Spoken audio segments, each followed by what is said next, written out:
दोस्तों, स्वागत है आपका आपके अपने चैनल एग्ज़ाम राही में। और आज हम कक्षा 6 के इतिहास की पुस्तक का अध्याय 11 पढ़ेंगे, जिसका शीर्षक है नए साम्राज्य और राज्य। अर्थात नए साम्राज्य कैसे बने, नए राज्यों का निर्माण कैसे हुआ, इसके बारे में एक ओवरव्यू इस अध्याय में दिया गया है।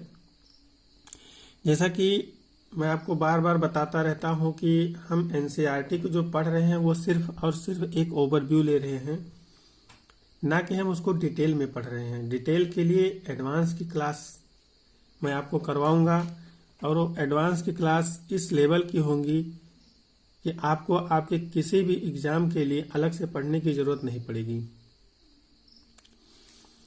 इसलिए आप एनसीईआरटी को अभी सिर्फ एनसीईआरटी के रूप में ही पढ़ें, उसमें बहुत ज़्यादा डिटेल में जाने की अभी कोशिश ना करें। डिटेल के लिए जल्द ही आपकी कक्षाएं शुरू हो जाएंगी।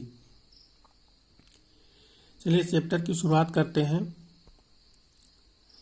अरविंद राजा बना।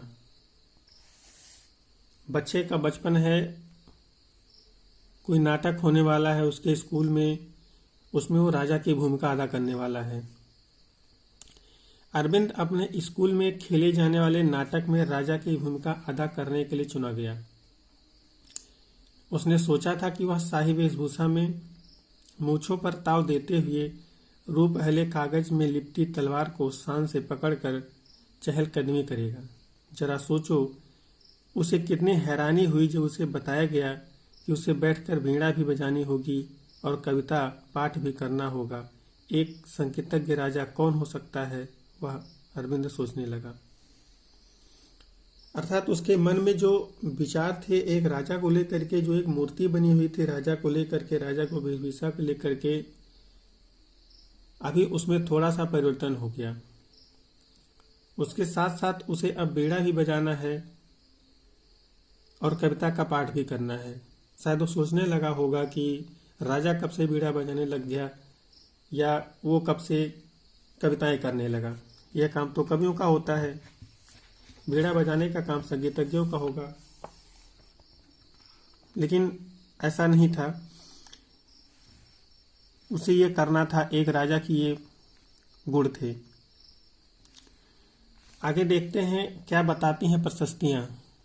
प्रशस्तियाँ का अर्थ होता है प्रशंसा।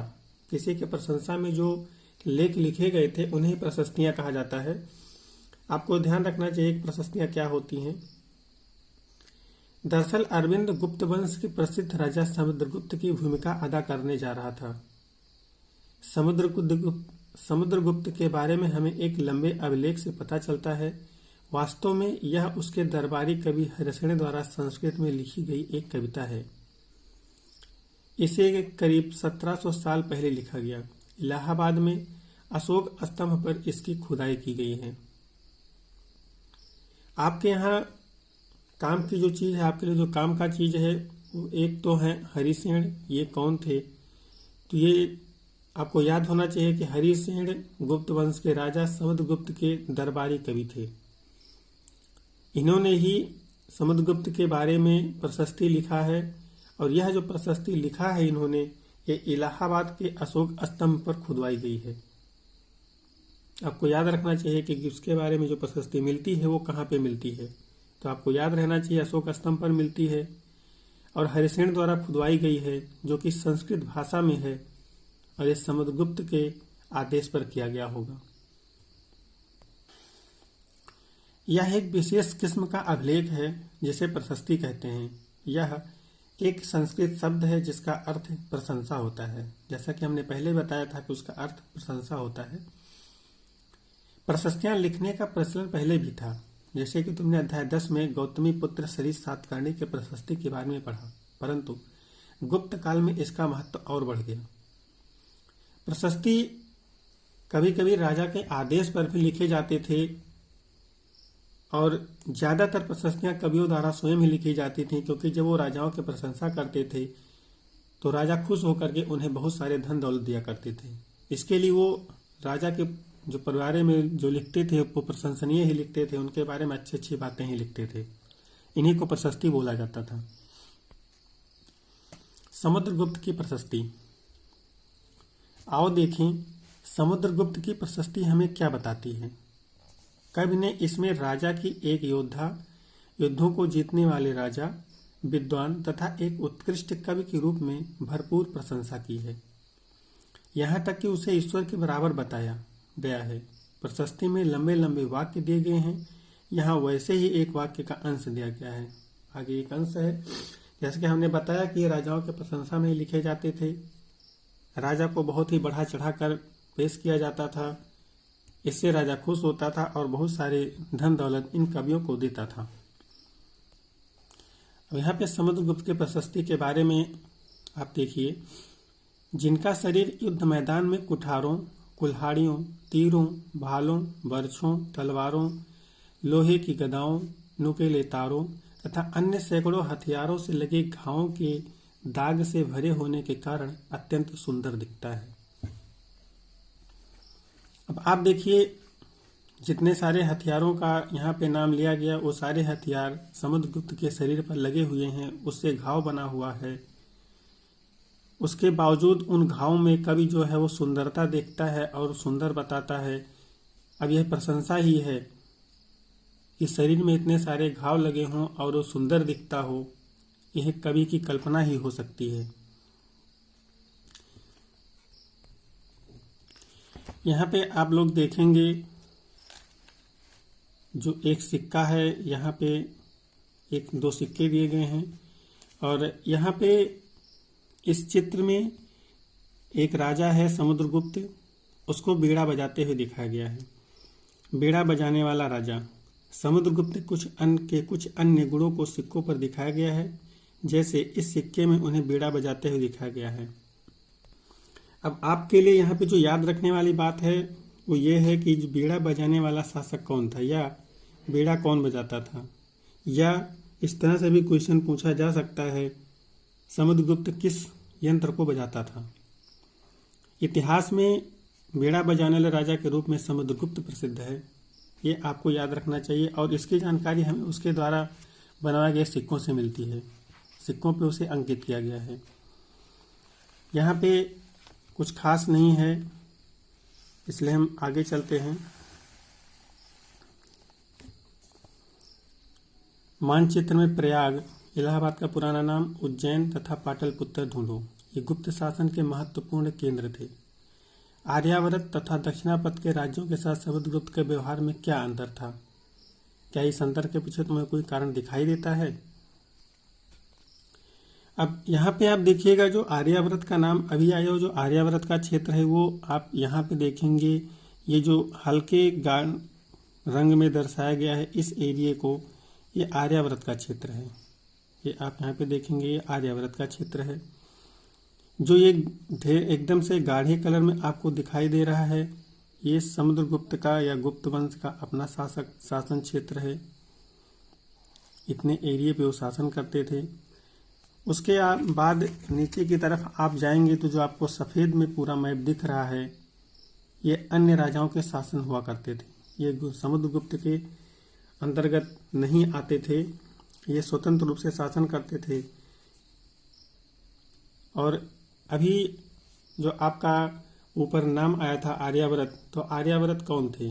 आर्यावर्त किस इलाके को कहा जाता था? तो जो ऋग्वैदिक काल में, उत्तर वैदिक काल में अन्य अलग अलग देशों से जो आकर के यहाँ पे भारत में बसे चारागाहों की खोज में अपने जानवरों के लिए, वो जहाँ जिस क्षेत्र में बसे उसी क्षेत्र को आर्यावर्त कहा जाता है। आर्यावर्त उन्हीं को कहा जाता है जो भारत में बाहर से आकर के बसे थे। एक शब्द आया था अभी, दक्षिणापथ। दक्षिणापथ आपको याद होगा कि पिछले अध्याय में हमने पढ़ा था दक्षिणापथ के बारे में। दक्षिण पथ जो था, यह इस पर सातवाहन शासकों का नियंत्रण होता था, अर्थात यह दक्षिणापथ जो था दक्षिण को जाने वाला रास्ता था। इस दक्षिणापथ पर 12 शासक एक साथ मिलकर शासन करते थे। 12 शासकों द्वारा यह नियंत्रित होता था। आप यहाँ पे देखेंगे, ये सातवाहन है और यहाँ पे इस तरह से रास्ता नीचे की तरफ जाता है। इस पर 12 राजाओं का शासन था, इसे दक्षिणापथ कहा जाता था। आप इस मैप को ध्यान से देखिए। आर्यावर्त का क्षेत्र यहाँ से ये है, ये समुद्रगुप्त का अपना खुद का शासन क्षेत्र है, और ये उसके राज्य के बाहर बसे हुए राजाओं के शासन क्षेत्र हैं इस साइड में। ठीक है, आगे चलते हैं। वंशावलियां। अधिकांश प्रशस्तियां शासकों के पूर्वजों के बारे में भी बताती हैं। यह प्रशस्ति भी समुद्रगुप्त के प्रति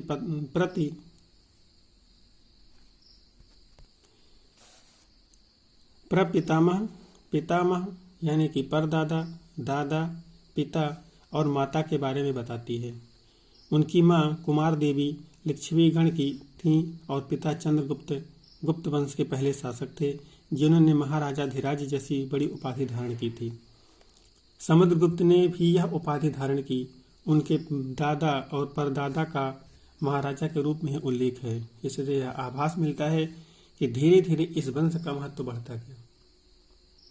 इस पैराग्राफ में आपके लिए कई सारी जानकारियां आई, जैसे कि गुप्त वंश का पहला शासक या गुप्त वंश की स्थापना किसने किया था, तो आपको ध्यान रखना चाहिए चंद्रगुप्त ने किया था। महाराजाधिराज की उपाधि किसने धारण किया था, तो चंद्रगुप्त ने भी धारण किया, समुद्रगुप्त ने भी धारण किया। साथ ही जो समुद्रगुप्त जो कि गुप्त वंश का महान शासक है, उसकी माँ का नाम क्या था, तो उसकी माँ का नाम कुमार देवी था। और यह किस वंश से संबंधित थी, तो लिच्छवी वंश से संबंधित थी। ये आपसे पूछा जाता है, मैच करने के लिए दिया जाता है, तो इसको आपको याद रखना चाहिए कि लिच्छवी वंश की थी। गुप्त वंश के संस्थापक चंद्रगुप्त थे। ये गुप्त वंश के पहले शासक हुए। इन्होंने महाराजाधिराज की उपाधि धारण की और आगे समुद्रगुप्त ने ही इस उपाधि को धारण किया था। इन उपाधियों को महत्व के हिसाब से सजाओ। राजा, महाराजा अधिराज, महाराजा। अब ये राजा की अलग अलग उपाधियां हैं और इन उपाधियों का जो अर्थ था, जैसे राजा है वो अभी अभी शासन करना शुरू किया होगा तो राजा ही कहा जाएगा। वो अलग अलग क्षेत्र को विजित करेगा, अपने शासन क्षेत्र का विस्तार करेगा तो अलग उपाधि धारण करेगा तो महाराजा हो जाएगा, और बड़ा होगा अधिराज। इस तरह से उसकी जो उपाधियां हैं वो बढ़ती जाएंगी। जैसे जैसे उसका शासन क्षेत्र बढ़ता जाएगा वैसे वैसे उसकी अपनी उपाधियां और उसमें जो भार हैं वो बढ़ते चले जाएंगे। समुद्रगुप्त के बारे में हमें उसके बाद के शासकों जैसे उनके बेटे चंद्रगुप्त द्वितीय की वंशावली से भी जानकारी मिलती है। उनके बारे में अभिलेखों तथा सिक्कों से पता चलता है उन्होंने पश्चिम भारत में सैन्य अभियान में अंतिम शक शासक को परास्त किया। अब जब हम आगे पढ़ेंगे तो अंतिम शक शासकों के बारे में भी पढ़ा जाएगा, गुप्त वंश के बारे में भी डिटेल में पढ़ा जाएगा। तब वहाँ पे शकों की जो वंशावली है उनके बारे में भी जानकारी इकट्ठा किया जाएगा। अगले कक्षा में जो हम लोग जाएंगे तो वहाँ पे हमें शक के बारे में पढ़ने को मिलेगा। इसलिए अभी हम इनके बारे में वहाँ पे अभी नहीं पढ़ रहे हैं। इनको सिर्फ ये जान रहे हैं कि हाँ इन्होंने इसको पराजित किया था। बाद में ऐसा विश्वास किया जाने लगा कि उनका दरबार विद्वानों से भरा था। कवि कालिदास और खगोल शास्त्री आर्यभट्ट उनके दरबार में थे। अब यहाँ पे आपके लिए जो याद करने वाली चीज है वो ये है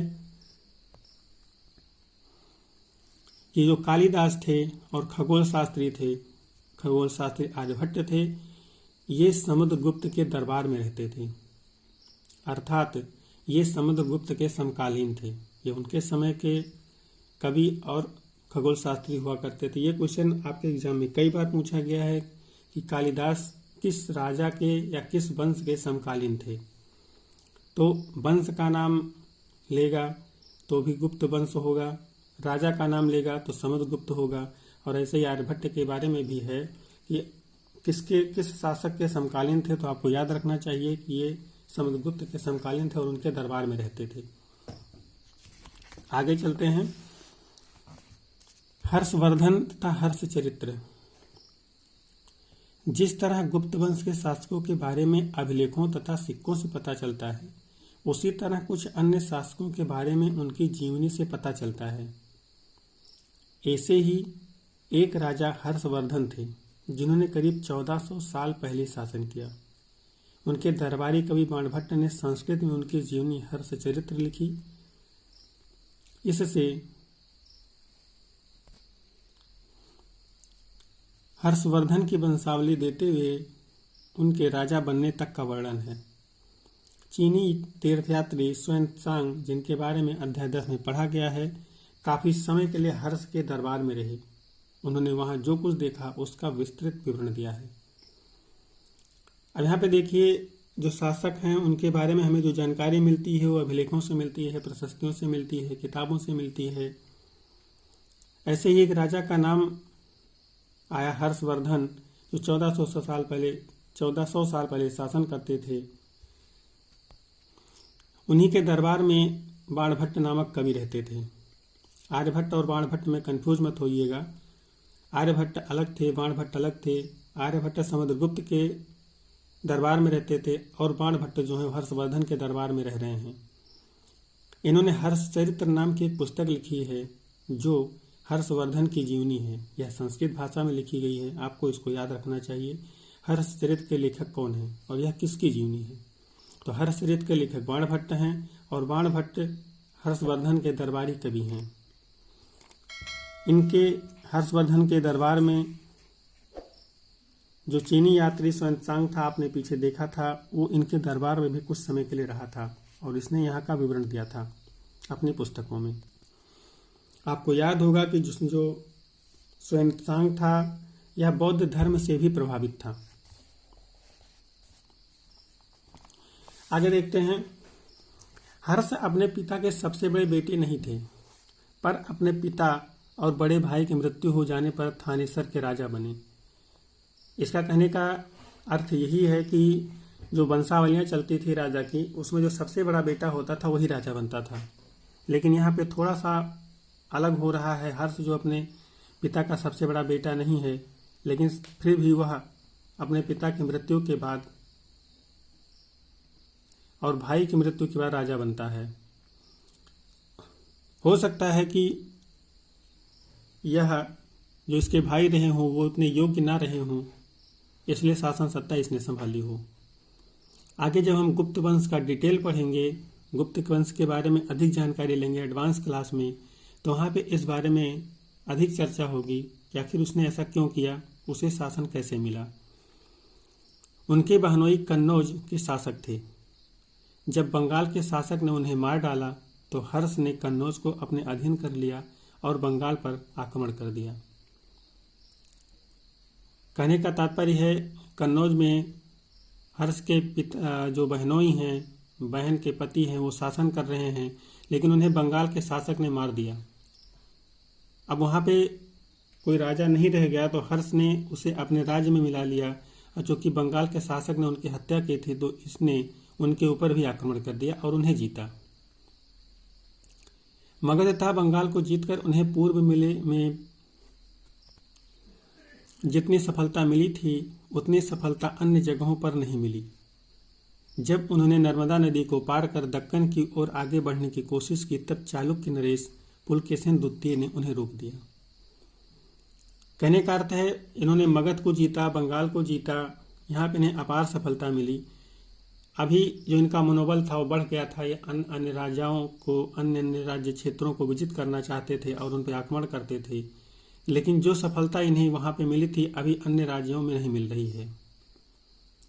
ये दक्कन की ओर बढ़ रहे हैं, वहाँ पे चालुक्य नरेश पुलकेशिन द्वितीय शासन कर रहा है, चालुक्य वंशीय शासक है। इसने उन्हें टक्कर दिया और इन्हें आगे बढ़ने से रोका, अर्थात अपने राज्य की रक्षा करने में वो सफल रहा। अब यहाँ पे आपको जो याद रखना है वो याद रखना है कि हर्ष को किस राजा ने, किस शासक ने रोका था, तो वो चालुक्य वंशीय शासक पुलकेशिन द्वितीय था। यह आपसे पूछा जाता है कि नर्मदा नदी के पार हर्ष के विजय अभियान को किस शासक द्वारा रोका गया था, तो चालुक्य नरेश पुलकेशिन द्वितीय के द्वारा रोका गया था। आगे देखते हैं, मानचित्र 8 देखो, सूची बनाओ कि जब हर्षवर्धन बंगाल और दूसरा नर्मदा तक गए होंगे तो आज के किन किन राज्यों से गुजरे होंगे। मैं आपको मैप को दिखाता हूँ।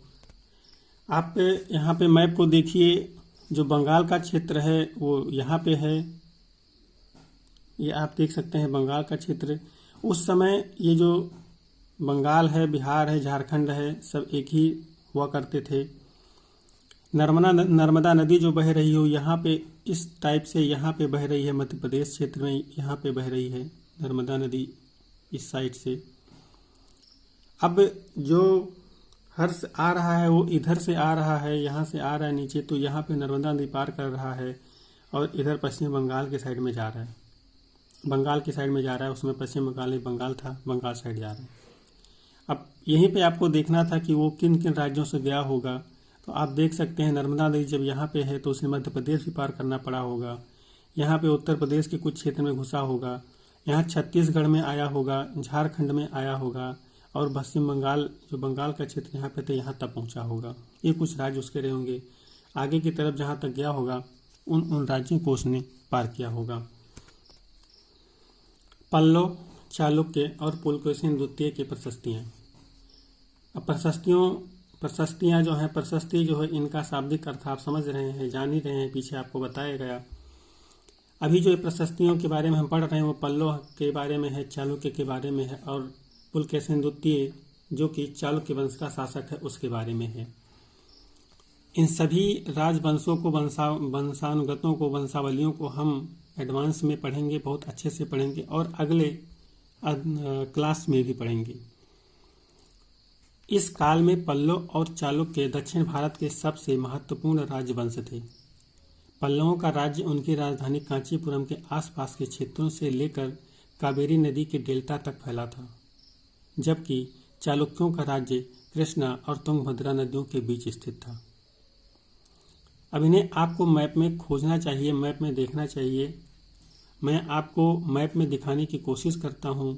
सबसे पहले पल्लवों की राजधानी कांचीपुरम और जो कावेरी नदी है उसके आसपास का क्षेत्र। अब यहाँ पे आप देखेंगे तो ये पल्लव यहाँ पे हैं और ये कांचीपुरम जो है उनकी राजधानी है। ये आपको कांचीपुरम दिखाई दे रहा होगा, ये कांचीपुरम, यहाँ पे इनकी राजधानी, पल्लवों की राजधानी जो थी वो कांचीपुरम थी। जो कावेरी नदी बह रही है, जो कि इनके राजधानी और कावेरी नदी के बीच का जो ये डेल्टा, ये क्षेत्र है, अर्थात ये आप लाइन देख रहे हैं, ये कावेरी नदी यहाँ पे बहती है।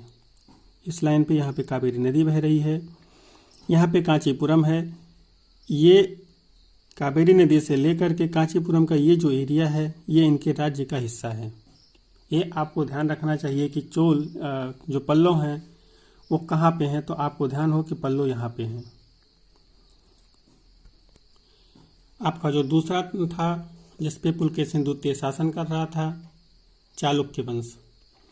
चालुक्य, यहाँ पे जो ये देख रहे हैं, ये एक इधर नदी जा रही है, एक इधर नदी जा रही है। जो ये नदी जा रही है ये कृष्णा नदी है, यहाँ पे बहती है, और जो नीचे की तरफ जा रही है ये तुंगभद्रा नदी है। तुंगभद्रा इधर को जा रही है और जो कृष्णा है वो इधर जा रही है। इसी के बीच का जो क्षेत्र है ये चालुक्यों का अपना क्षेत्र है। इस पे ये शासन क्या करते थे ये आपको अपने मैप में दर्शा के रखना चाहिए और उसको याद रखना चाहिए कि इनका क्षेत्र कहाँ पे हुआ करता था। और आपको यह भी देखना चाहिए कि आज के वर्तमान राज्यों में कौन से राज्य के अंतर्गत आता होगा, ये आपको ध्यान रखना, देखना चाहिए। चालुक्यों की राजधानी ऐहोल थी। यह एक प्रमुख व्यापारिक केंद्र था। आपको यहाँ पे याद रखना चाहिए, जो चालुक्य थे उनकी राजधानी ऐहोल थी और जो पल्लव थे उनकी राजधानी कांचीपुरम थी। धीरे धीरे यह एक धार्मिक केंद्र भी बन गया जहाँ कई मंदिर थे। हम जब आगे पढ़ेंगे तो पल्लवकालीन मंदिर के बारे में पढ़ेंगे, उन्होंने कौन कौन से मंदिरों का निर्माण करवाया था, तो वहाँ पढ़ेंगे उन्होंने बहुत सारे मंदिरों का निर्माण कराया था। वो स्थापत्य आज भी मौजूद हैं, हम उनके बारे में पढ़ेंगे। पल्लव और चालुक्य एक दूसरे की सीमाओं का अतिक्रमण करते थे, अर्थात कह सकते हैं जो पल्लव और चालुक्य थे वो एक दूसरे से लड़ा करते थे। मुख्य रूप से राजधानियों को निशाना बनाया जाता था जो समृद्ध शहर थे, अर्थात अगर राजधानी को ही नष्ट कर दिया जाए तो बाकी पे शासन नहीं रह जाएगा और उस पर अधिकार करना आसान हो जाएगा। इस स्ट्रेटेजी के अंतर्गत ये दोनों एक दूसरे को, राजधानी को ही हमेशा नुकसान पहुंचाने की कोशिश करते रहते थे और आपस में हमेशा लड़ा करते थे। और ये आप देखेंगे इतिहास में भारतीय राजाओं की एक खासियत रही है कि ये एक दूसरे से हमेशा लड़ा करते थे, कभी राज्य विजित के क्षेत्र में, कभी किसी और संदर्भ में। कभी ये एक नहीं रहे जिसका फायदा बाद में आगे पीछे तमाम बाहरी शक्तियों ने उठाया था। पुलकेशिन द्वितीय सबसे प्रसिद्ध चालुक्य राजा थे। उनके बारे में हमें उनके दरबारी कवि रविकीर्ति द्वारा रचित प्रशस्ति से पता चलता है।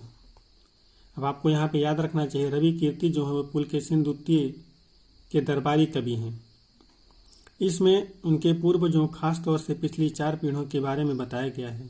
पुलकेशिन द्वितीय को अपने चाचा से यह राज्य मिला था, अर्थात पुलकेशिन द्वितीय जो है उसके पहले जो वंशावलियाँ थीं वो उसके पिता उस समय शासन नहीं करा करते थे। उनके चाचा की वंशावली जो थी, उनके चाचा के जो वंशज थे वो शासन करते थे, लेकिन अभी पुलकेशिन द्वितीय को राज्य मिला है।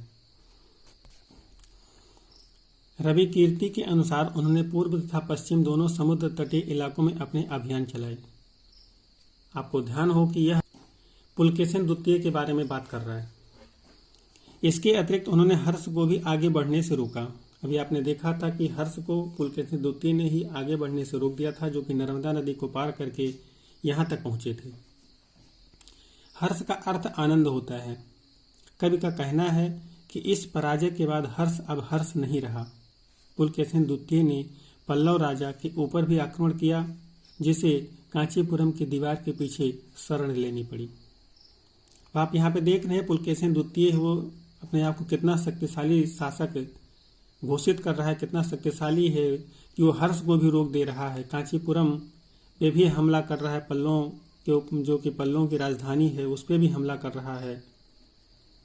और स्थितियाँ यहाँ तक उत्पन्न हो जाती हैं कि उसका जो शासक है उसको छिपना पड़ता है, अपने ही महल के पीछे दीवारों के आसपास में उसे छिपना पड़ता है। पर चालुक्यों की विजय अल्पकालीन थी। हम कह सकते हैं जो पुलकेशिन द्वितीय है वो चालुक्य वंशीय शासक है।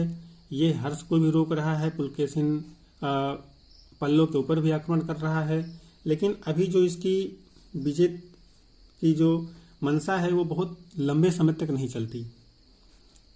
लड़ाई से दोनों वंश दुर्बल होते गए।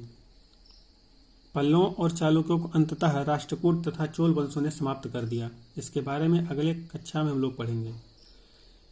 आप ये जानते ही होंगे कि अगर दो लोग आपस में लड़ाई कर रहे हैं और रेगुलर कर रहे हैं, निरंतर कर रहे हैं, तो दोनों का धन नुकसान होगा, दोनों का अपना संसाधन नुकसान होगा और यह उनको कमजोर ही बनाएगा। यही स्थिति इनके साथ भी हुई, बराबर लड़ते रहे और इन दोनों की स्थिति जो कमजोर होती चली गई और इसका फायदा किसी तीसरे ने, अर्थात 2 लोगों की लड़ाई में तीसरा हमेशा फायदा उठाता है। उसी तरह इनके साथ भी इनकी आपसी लड़ाई में इन जो फायदा उठाया वो राष्ट्रकूट और चोल वंशों ने उठाया। इन्होंने इन पे आक्रमण किया और इन्हें नक्शे से ही खत्म कर दिया और अपना शासन उस पर स्थापित कर लिया। आगे राष्ट्रकूटों के बारे में और चोल वंशों के बारे में अगले कक्षा में हम लोग पढ़ेंगे और वहाँ पे देखेंगे कि इन्होंने कैसे इनके ऊपर आक्रमण किया था और कैसे अपना राज्य यहाँ पे स्थापित किया। साथ ही जब हम एडवांस में जाएंगे तब वहाँ पे हम और डिटेल में देखेंगे कि इनके राजा किस तरह के थे और कैसे कैसे उन्होंने अपने शासन की स्थापना की थी। इन राज्यों का शासन कैसे चलता था? पहले के राजाओं की तरह इन राजाओं के लिए भूमि कर सबसे महत्वपूर्ण बना रहा।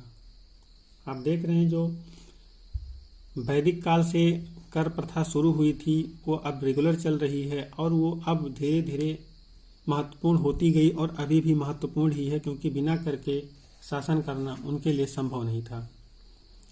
प्रशासन की प्राथमिक इकाई गांव थे, अर्थात जो सबसे छोटा इकाई था वो गांव था, लेकिन धीरे धीरे कई नए बदलाव आए।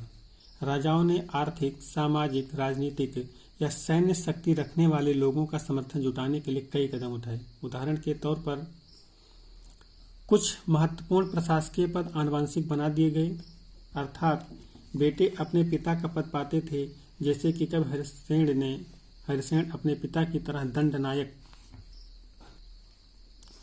अर्थात मुख्य न्याय अधिकारी थे। कभी कभी एक ही व्यक्ति कई पदों पर कार्य करता था, जैसे कि हरिसेन एक महादंड नायक होने के साथ साथ कुमारामात्य अर्थात एक महत्वपूर्ण मंत्री तथा संधि विग्राहक अर्थात युद्ध और शांति के विषयों का भी मंत्री था। कुमारामात्य का अर्थ जो है वो महत्वपूर्ण मंत्री है।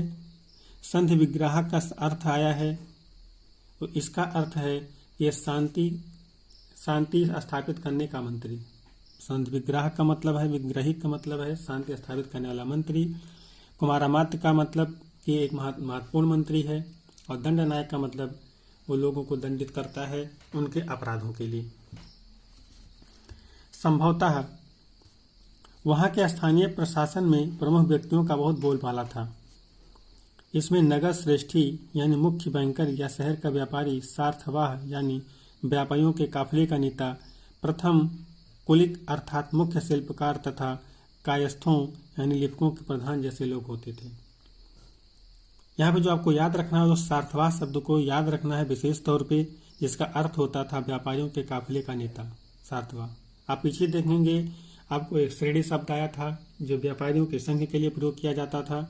यहाँ पे जो सार्थवाह शब्द आ रहा है वह व्यापारियों के काफिले के लिए उपयोग किया जाता था। इसे आपको याद रखना है।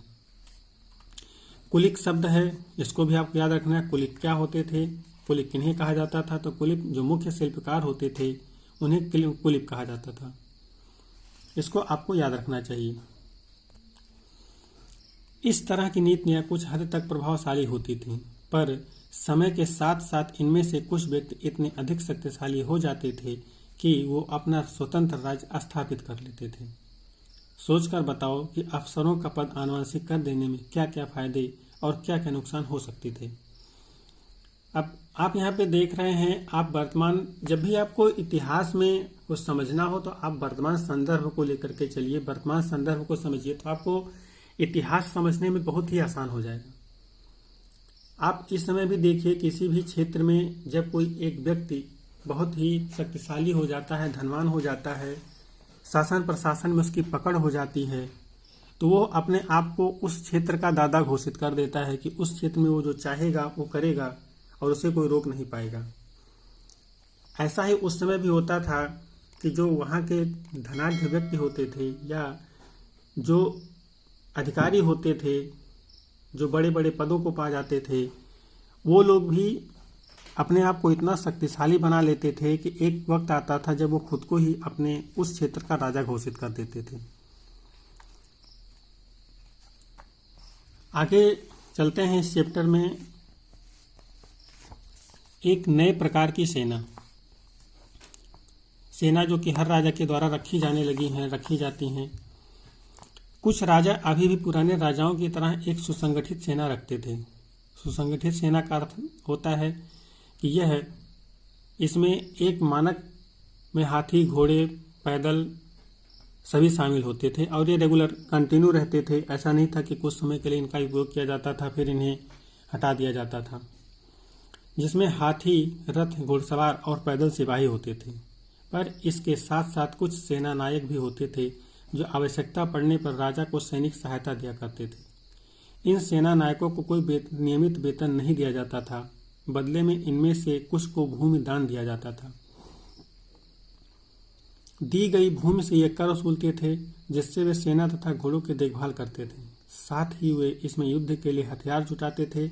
इस तरह के व्यक्ति सामंत कहलाते थे। जहाँ कहीं भी शासक दुर्बल होते थे वहाँ सामंत स्वतंत्र होने की कोशिश करते थे। अब यहाँ पे आप देख रहे हैं राजा द्वारा जो संगठित सेना रखी जा रही है उसमें अपने सहायता के लिए वो एक सेना नायक भी रखता है, लेकिन उस सेना नायक को नियमित वेतन नहीं देता। बदले में वो उनको भूमि दे देता है जिस भूमि से उन्हें कर वसूलने का अधिकार मिलता है। इस भूमि से राजा को कोई लेना देना नहीं होता, राजा इससे कोई कर नहीं वसूल करता है। इसके जो भी कर वसूल करना होता है वो सेना नायक ही करता है और उसी कर से वो अपना और अपने घोड़ों की, चूंकि वो सेना नायक है तो उसके पास घोड़े होंगे, उसकी देखभाल करता था और हथियार भी वो उन्हीं पैसों से जुटाता था। राजा इसमें उन्हें कोई सहयोग नहीं देता था। इस तरह के जो व्यक्ति होते थे, जो सेना नायक होता था, उन्हें सामंत कहा जाता था। एक उनके लिए शब्द यूज किया जाता है सामंत, तो उन्हें सामंत कहा जाता था। ये सामंत एक समय इतने शक्तिशाली हो जाते थे कि अगर वहाँ का राजा दुर्बल है, कमजोर है, अपने आप में संगठित नहीं है या अपनी सत्ता को अच्छे से संभाल नहीं पा रहा है, तो ये अपने आप को राजा घोषित करने की ही कोशिश कर लेते थे और स्वतंत्र अपने कुछ क्षेत्र के स्वतंत्र राजा बन जाते था। जिस भूमि का इन्हें राजा के द्वारा अधिकार दिया गया था, उस क्षेत्र के या कुछ और क्षेत्रों को मिला करके ये अपने आप को राजा घोषित कर लेते थे। दक्षिण के राज्यों में सभाएं। पल्लवों के अभिलेखों में कई स्थानीय सभाओं की चर्चा है। इनमें से एक था ब्राह्मण भूस्वामियों का संगठन, जिसे सभा कहा जाता था। अब आपको याद रखना है कि दक्षिण के संदर्भ में आपको इसको याद रखना है कि सभा किसे कहा जाता था, सभा क्या थी। तो सभा जो था वो ब्राह्मण जो थे, ब्राह्मण भूस्वामी थे, उन्हीं का संगठन था, जिन्हें सभा कहा जाता था। ये आपसे पूछा गया क्वेश्चन है, सभा क्या होता है, तो ये ब्राह्मणों का एक संगठन है, उसे ही सभा कहा जाता था। ये ब्राह्मण जो होते थे, ये राजा के राज्याभिषेक में राजा को और अन्य धार्मिक कार्यों में सहायता देते थे। ये सभाएं उप समितियों के जरिए सिंचाई, खेती बाड़ी से जुड़े विभिन्न काम, सड़क निर्माण, स्थानीय मंदिरों के देखरेख आदि का काम करती थीं। जिन इलाकों में भूस्वामी ब्राह्मण नहीं थे, वहां उर नामक ग्राम सभा होने की बात कही गई है। अर्थात उर जो था वो ग्राम सभा को कहा जाता था। इसको आपको याद रखना है। नगरम व्यापारियों का एक संगठन का नाम था। आपको यहाँ पे दूसरा टर्म याद रखना, नगरम क्या था, तो व्यापारियों का एक संगठन था। संभवतः इन सभाओं पर धनी तथा शक्तिशाली भूस्वामियों और व्यापारियों का नियंत्रण था। इनमें से बहुत सी स्थानीय सभाएं शताब्दियों तक काम करती रहीं। आपको जो भी ये छोटे छोटे नगरम, सभा या और भी उर नामक ये जो छोटे छोटे टर्म आ रहे हैं, इनको आपको नोट डाउन करना चाहिए और आपको इन्हें याद रखना चाहिए। ये आपके एग्जाम में आपके बहुत ही हेल्प करते हैं। उस जमाने में आम लोग अर्थात चालुक्य लोग जब थे, पल्लव लोग जब थे, हर्षकालीन शासन था, उस समय के आम लोग कैसे थे। जनसाधारण के जीवन की थोड़ी बहुत झलक हमें नाटकों तथा कुछ अन्य स्रोतों से मिलती है। एक उदाहरण देखते हैं। कालिदास अपने नाटकों में राज दरबार के जीवन के चित्रण के लिए प्रसिद्ध हैं। इन नाटकों में एक रोचक बात यह है कि राजा और अधिकांश ब्राह्मणों को संस्कृत बोलते हुए दिखाया गया है, जबकि अन्य लोग तथा महिलाएं प्राकृत बोलते हुए दिखाए गए हैं। उनका सबसे प्रसिद्ध नाटक अभिज्ञान शाकुंतलम दुष्यंत नामक एक राजा और शकुंतला नाम की एक युवती की प्रेम कहानी है। इस नाटक में एक गरीब मछुआरे के साथ राज कर्मचारियों के दुर्व्यवहार की बात कही गई है। अब यहाँ पे आप देख रहे हैं जो संस्कृत है, संस्कृत बहुत ही प्रसिद्धि पा चुकी है, लेकिन इसका जो उपयोग हो रहा है वो राजाओं के लिए ही, राजाओं के द्वारा ही हो रहा है, या कुछ अन्य जो ब्राह्मण हैं या अन्य बड़े लोग हैं उन्हीं के द्वारा ही संस्कृत भाषा का उपयोग किया जा रहा है। बाकी जो अन्य लोग हैं, महिलाएं हैं, वो अभी भी प्राकृत भाषा का ही उपयोग कर रही हैं। उनको संस्कृत भाषा यूज करते हुए नहीं दिखाया गया है या वो यूज नहीं करती थीं। कालिदास ने एक जो नाटक लिखा है वो अभिज्ञान शाकुंतलम है। आपको याद रखना चाहिए कि अभिज्ञान शाकुंतलम के जो रचनाकार हैं वो कौन हैं, तो कालिदास हैं। आपको इसको याद रखना चाहिए। साथ ही आपको यह भी याद रखना चाहिए कि यह किसके संबंध में है, तो एक राजा और शकुंतला नाम की एक युवती की प्रेम कहानी है। इसमें आपको इसे याद रखना चाहिए। एक कहानी छोटी सी यहाँ पे है, इसको हम देख लेते हैं। एक मछुआरों को एक अंगूठी मिली। एक मछुआरों को एक कीमती अंगूठी मिली। यह अंगूठी राजा के शकुंतला को भेंट की थी। राजा ने शकुंतला को भेंट की थी, पर दुर्घटनावश उसे एक मछली निगल गई। कह सकते हैं कि वो नदी में गई रही होंगी नहाने के लिए, तो वहाँ पे गिर गई होगी, तो मछली ने उसे निगल लिया। जब मछुआरा इस अंगूठी को लेकर राजमहल पहुंचा तो द्वारपाल ने उस पर चोरी का आरोप लगाया। भलाई का तो जमाना ही नहीं रहा, कह सकते हैं। वो पा रहा है, राजा के पास भी ले जा रहा है, लेकिन उस पर चोरी का आरोप भी लगाया जा रहा है। और मुख्य पुलिस अधिकारी भी बहुत बुरी तरह से पेश आया। राजा उस अंगूठी को देखकर बहुत खुश हुए और उन्होंने मछुआरों को इनाम दिया। पुलिस वाला और द्वारपाल मछुआरे से इस इनाम का कुछ हिस्सा हड़पने के लिए उसके साथ शराब खाने चल पड़े। देखिए, जो द्वारपाल है, जो और भी वहाँ के पुलिस अधिकारी हैं, उन्होंने इस पर चोरी का इल्ज़ाम लगाया। बावजूद इसके उसको राजा के पास पेश किया गया, क्योंकि राजा ही सर्वे सर्वा होता था। राजा उस अंगूठे के बारे में जानता ही था, उसे मछुआरे पर विश्वास हुआ होगा और उसने मछुआरे का नाम दिया। लेकिन यहाँ भी देखिए, वो गरीब मछुआरा कुछ पैसे भी पा रहा है, कुछ धन पा रहा है, उसको भी हड़पने के लिए अभी पुलिस वाले और द्वारपाल जो उसके साथ दुर्व्यवहार करते थे, अभी भी उसको नहीं जाने देना चाहते और वो उससे उसका जो इनाम उसको मिला हुआ है उससे हड़पना चाहते हैं। और जो कि इस दुनिया की सबसे बुरी आदतों में से एक है शराब पीना, उसके शराब पिलाने के लिए शराब खाने लेके चले जाते हैं। शराब पीने के बाद में आदमी कहाँ होश रखता है, वो अपना सब कुछ गंवा देता है, उसको पता भी नहीं चलता। आज अगर किसी गरीब आदमी को कुछ मिलता है और वह पुलिस में खबर करता है तो क्या उसके साथ इसी तरह का बर्ताव किया जाएगा? एक प्रसिद्ध व्यक्ति का नाम बताओ जिसने प्रकृति में उपदेश दिया, और एक राजा का नाम बताओ जिसने प्रकृति में अपने अभिलेख लिखवाए। अब यहाँ पे आप देखिए, आप वर्तमान संदर्भ में आपसे पूछ रहा है क्या ऐसा होता है, तो देखिए, अगर वो गरीब है तो उसके साथ कुछ भी हो सकता है। अगर वो साधन संपन्न है तो उसके साथ दिक्कत नहीं आएगी, उसके साथ पुलिस और प्रशासन जो है वो अच्छे से व्यवहार करता है। लेकिन अगर गरीब है तो उसके साथ हमेशा ही दुर्व्यवहार होता है। बहुत कभी मामलों में उसके साथ व्यवहार अच्छा किया जाता है। यहाँ पे एक व्यक्ति का नाम बताने से प्रकृति में उपदेश दिया हो तो आप गौतम बुद्ध को ले सकते हैं, महावीर को भी ले सकते हैं। दोनों ने ही प्रकृत भाषा में ही उपदेश दिया था। एक राजा का नाम अगर आप देखेंगे तो चंद्रगुप्त मौर्य का भी आप नाम ले सकते हैं। नहीं, चंद्रगुप्त मौर्य का नाम आप नहीं लेंगे क्योंकि उसके समय तो अभिलेख खोदे ही नहीं जाते थे। आप अशोक का नाम लेंगे। अशोक ने भी अपने जो अभिलेख खुदवाए हो प्रकृत भाषा में ही खुदवाए थे, जिससे आम जनमानस, आम जनता उसे पढ़ सके और समझ सके।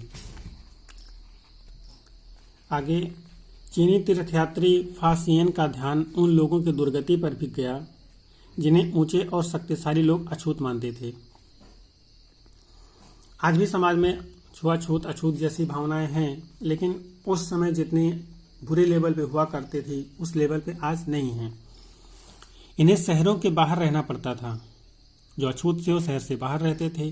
वे लिखते हैं, अगर इन लोगों को शहर या बाजार के भीतर आना होता था तो सभी को आगाह करने के लिए ये लकड़ी के एक टुकड़े पर चोट करते थे। यह आवाज़ सुनकर लोग सतर्क होकर अपने को छू जाने से या किसी प्रकार के संपर्क से बचाते थे। आप इन लाइन से देख सकते हैं कि जो अछूत से उनके साथ कितना दुर्व्यवहार होता था। कि एक तो ये शहर से बाहर रहते थे, बजाय इसके भी जब भी ये शहर में आते थे या बाजार में आते थे तो इन्हें अपने साथ लोगों को बताने के लिए आवाज़ करते हुए चलना पड़ता था, लकड़ी के माध्यम से, डंडे के माध्यम से, कि वो आ रहे हैं और लोग खुद ही खुद बगल हो जाएं। कैसी ज़िंदगी इनकी रही होगी उस समय। आप कल्पना कर सकते हैं कि आज अगर आपके साथ ऐसा हो तो आप क्या सोचेंगे। एक जगह बाणभट्ट द्वारा अभियान पर निकली राजा की सेना का बड़ा सजीव चित्रण किया गया है। आइए देखते हैं राजा की सेना के बारे में यहाँ पे जो लिखा हुआ है। राजा बड़ी मात्रा में साजो सामान लेकर यात्रा करते थे। इनमें हथियारों के अतिरिक्त रोजमर्रा के उपयोग में आने वाली चीजें जैसे बर्तन, असबाब, जिसमें सोने के पायदान भी शामिल थे, खाने पीने के सामान, बकरी, हिरण, खरगोश, सब्जियां, मसाले आदि विभिन्न प्रकार की चीजें शामिल होती थीं। ये सारी चीजें ठेले गाड़ियों पर या ऊंटों तथा हाथियों जैसे सामान ढोने वाले जानवरों के पीठ पर लाद कर ले जाई जाती थी।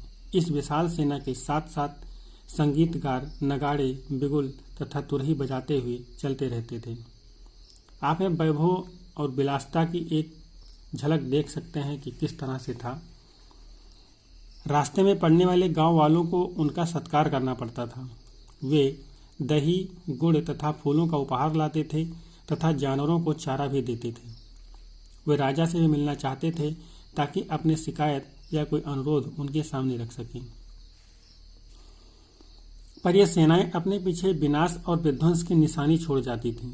अक्सर गांव वालों की झोपड़ियां हाथी कुचल डालते थे और व्यापारियों के काफिले में जुटे बैल इस हलचल भरे माहौल से डरकर भाग खड़े होते थे।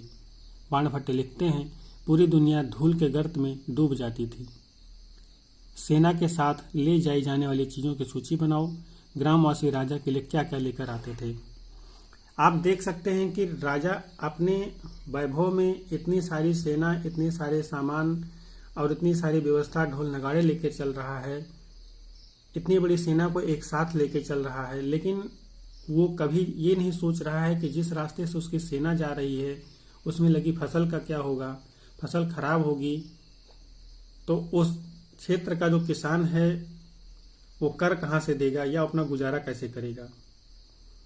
यहाँ तक कि वो जिस क्षेत्र से गुजरते थे वहीं के लोगों को उनका सत्कार भी करना पड़ता था, उनका स्वागत भी करना पड़ता था। अब सेवा सत्कार भी करिए और अपनी फसलों का, अपने घरों का नुकसान भी करवाइए।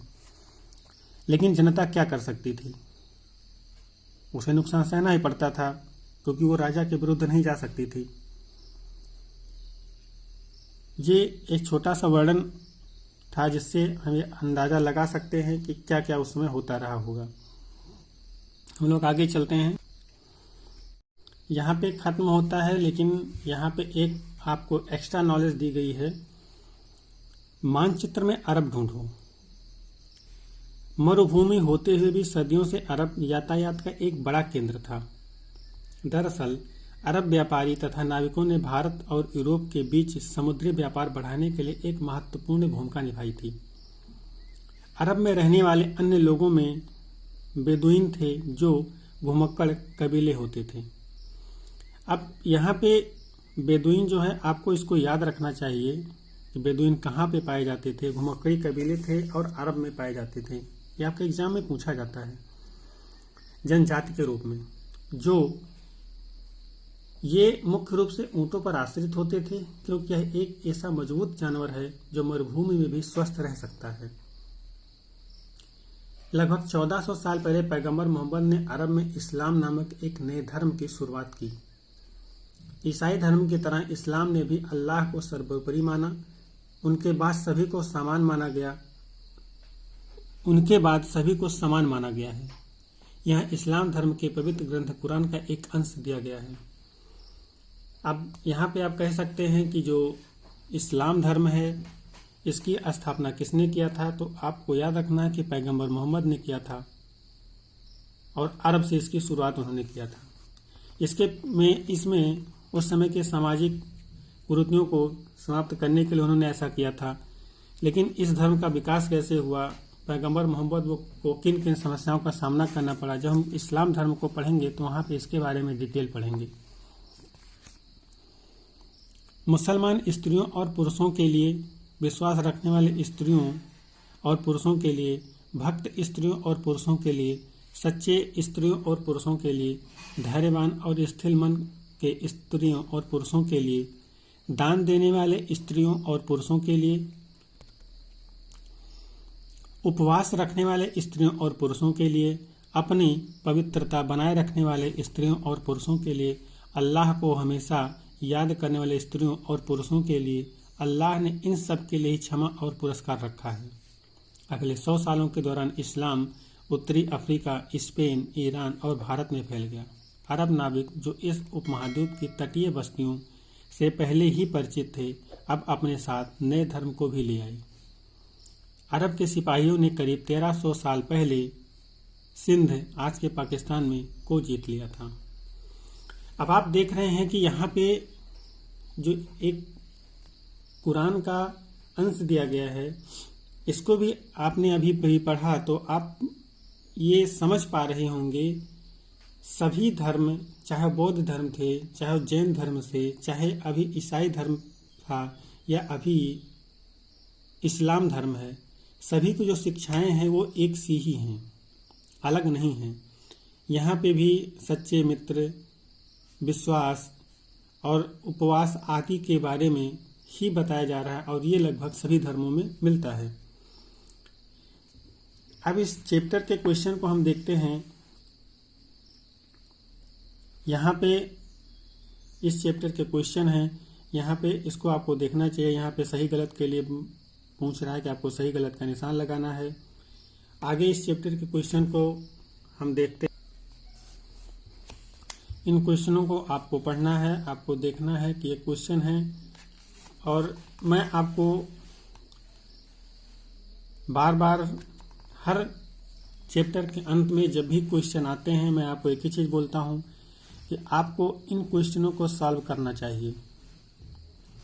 अगर आप इन क्वेश्चनों को सॉल्व कर रहे हैं तो आप अपनी पढ़ाई के साथ बहुत ही इंसाफ कर रहे हैं और आप अपनी पढ़ाई को एक सही डायरेक्शन दे रहे हैं। क्वेश्चन ही वो माध्यम होते हैं जो हमें सोचने समझने पर और ये जानने पर मजबूर करते हैं कि हम कहाँ पे खड़े हैं। मैं आपसे बार बार कहता हूँ कि आप क्वेश्चनों को जरूर करिए, आप लिखिए, जितना लिख सकते हैं उतना ही लिखिए, ये आपके काम आएंगे। इसी आशा और विश्वास के साथ कि आप इन क्वेश्चनों को लिख रहे होंगे, स्वस्थ होंगे और अपनी पढ़ाई को निरंतर कर रहे होंगे, निरंतरता बनाए होंगे। हम इस वीडियो को, इस क्लास को यहाँ पे ख़त्म करते हैं और आशा करते हैं कि आप इस क्लास को पसंद कर रहे होंगे, और अगर आप इस क्लास को पसंद कर रहे हैं तो इसको आप लाइक करिए, अपने अन्य दोस्तों के साथ में, अन्य स्टूडेंट के साथ में इस क्लास को शेयर करिए। साथ ही कमेंट में हमें ज़रूर बताइए कि आपको ये क्लास कैसी लग रही है और इसमें किस सुधार की आवश्यकता है। अगले क्लास तक के लिए जय हिंद।